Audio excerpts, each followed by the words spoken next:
after what we've been saying about this person, with his character, with his genuinely heroic background, with his experience, and with many of the good things that he did in foreign policy and domestic policy.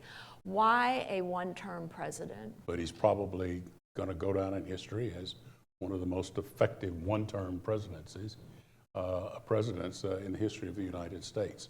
When you take all that we've been talking about in terms of the foreign affairs front and what was happening around the world and the leadership role that he took there, and add to it the things that we did on the domestic front, civil rights, clean air, immigration reform, Americans with disabilities, and there are some others. We began a relationship with China in the middle of all this, a couple of Supreme Court justices.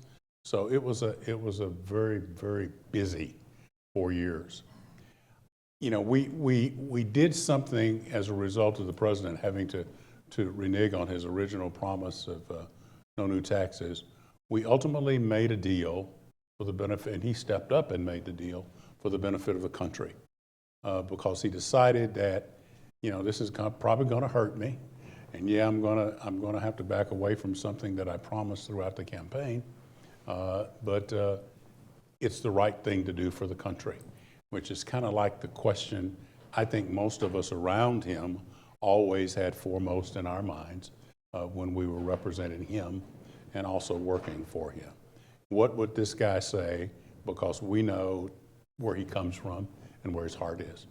So all of that all came together, and so even with the great success of removing or getting Saddam out of Kuwait, where his numbers were skyrocketing during that period of time, the economy was still a drag on us, and we made the deal.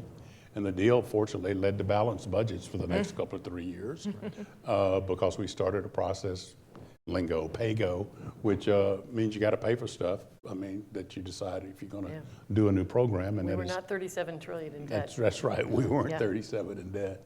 So that's how all those things were weighing on, but that's not what the public was hearing. So we had a little stuff going on with the economy, the recession that was really quite mild, and which actually turned around quite quickly. And you had the isolationist thing going on with Pat Buchanan. And the Ross Perot challenge and as a Ross third-party Perot, candidate. the third-party candidate.